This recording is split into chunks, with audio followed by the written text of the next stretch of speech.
All right, good morning, everyone. We'll officially start the program. Welcome to the New York Stock Exchange. My name is Duncan Neiderauer. I'm the CEO of NYSE-Euronext, and it is our honor to host today's forum, China's Economy in 2013.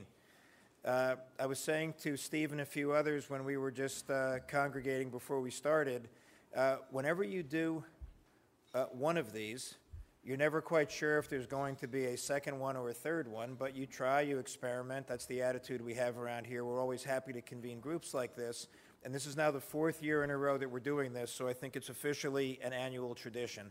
So a special thanks to the National Committee on U.S. China Relations and also the China Center for Economic Research, without whom today could not be possible. So thank you guys for your efforts.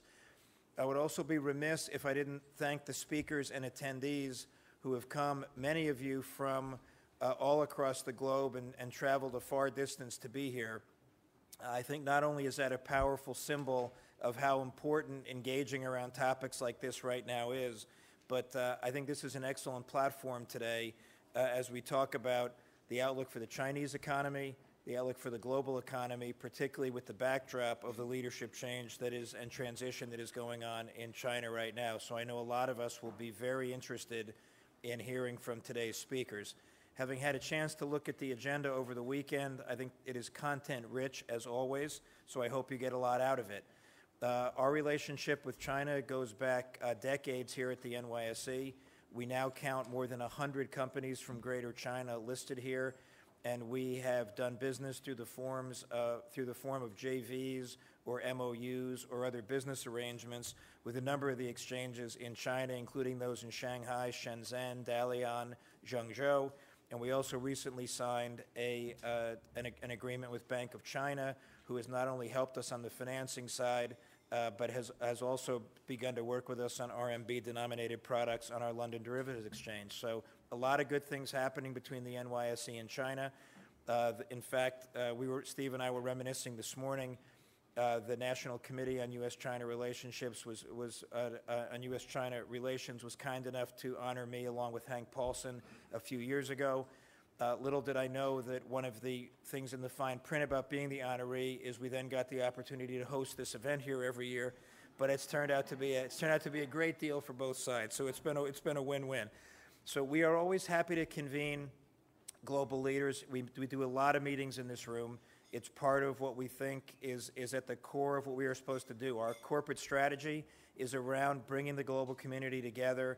We're happy to play the role of convener and host forums like this where I think people can really talk to each other, learn and listen about what's going on in the world around us.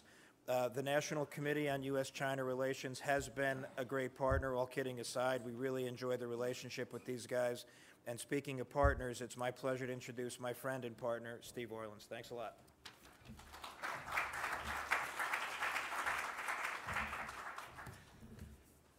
Well, good morning and Happy New Year. It's my pleasure, as Duncan said, to welcome you to now the fourth annual, I think they know who I am. I'm Steve Orlins, if you didn't get that in the introduction. In our now fourth annual economic forum, and it's, I think, as Duncan said, it's provided, I think, really thought-provoking analysis of China's economy in the coming year. And we're thrilled to partner with our friends from the China Center for Economic Research. They have been just a great partner in this endeavor, and of course with the New York Stock Exchange, which in so many ways symbolizes how intertwined the United States and China have become. This is the 46th year of the existence of the National Committee, and this program typifies the programs that we have conducted since we hosted the Chinese ping pong team in 1972, now 41 years ago. So we've been at the forefront of these kinds of exchanges and discussions. I think back to 1979, when I left the United States State Department and I moved to Beijing. We had just established diplomatic relations with China, and Deng Xiaoping, as he established diplomatic relations, he began this reform and opening policy that has put China on the cusp of being the world's largest economy. And I remember in those days, there was an enormous fear that reform and opening wouldn't succeed. There was a fear that we would backslide back into the Cultural Revolution. And yet in my everyday work in those days of being a lawyer representing the first wave of U.S. companies investing in China, it was clear to me that despite these fears, the policy was going to go ahead. And today, in many ways, 34 years later, China stands at another crossroads. China's economic reforms have created this extraordinary miracle that has lifted hundreds of millions of people out of poverty. Yet it's reached, one could argue, the end of that road, where reform and opening and economic growth will stagnate. As Duncan said, we have a new leadership in China that understands that we're going to need additional reform for additional progress. What reforms are going to be implemented? And how fast are they going to be implemented? Can the vested interests that oppose reform be made to accept these changes? So as I have said every year, this forum comes at a perfect time. As we're in the midst of this leadership change, we have with us people who really understand what is going on in China, what the prospect for reform is. So we are thrilled to have our friends from CCER here with us today, and they will discuss with us how these issues are going to play out. You have their bios, so I'm not going to spend time recounting their extraordinary accomplishments. But suffice it to say, we are all in for a treat over the next 4 hours. Let me just thank our co-sponsors of today's programs. Xcoal Energy and Resources. We have Xcoal's CEO, Ernie Thrasher, with us today. Where's Ernie? Ernie, right here. We have Van Eck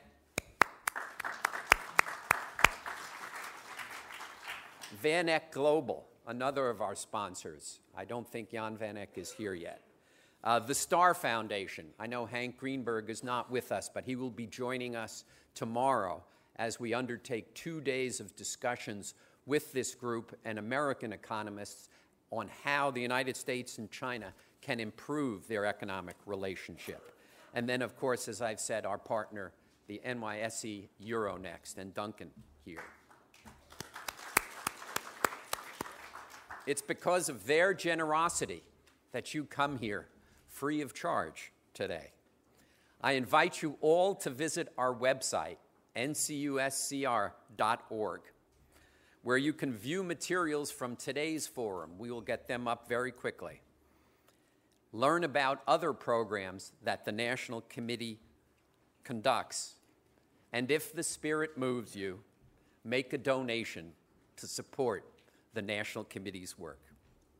So without any further ado, let me introduce my partner in this enterprise, Yao Yang, the director of the China Center for Economic Research. Thank you all.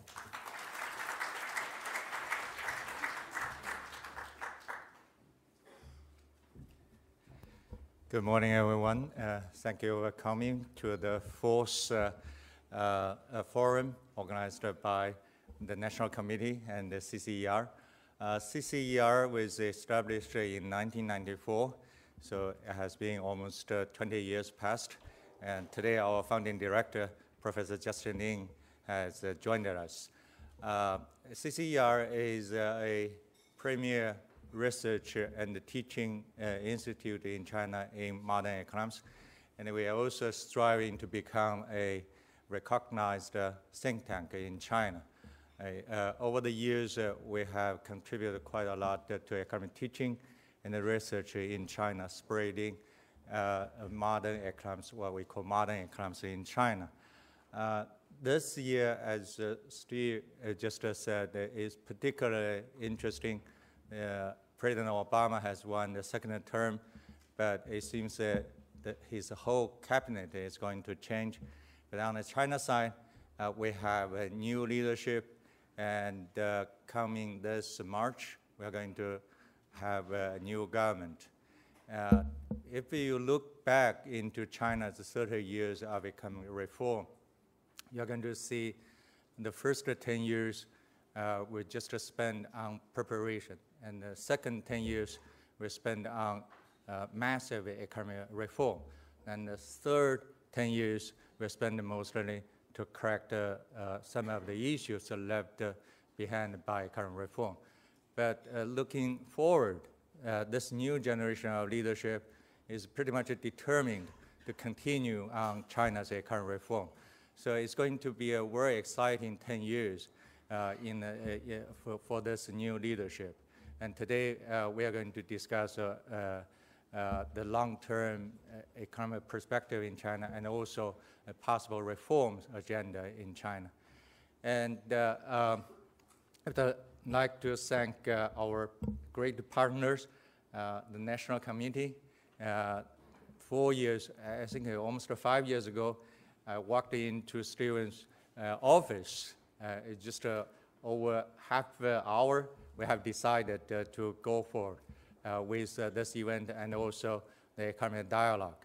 So it has been 4 years. It's so amazing. And I think one person in China said, greatness needs patience. I think we have achieved a lot over the last 4 years.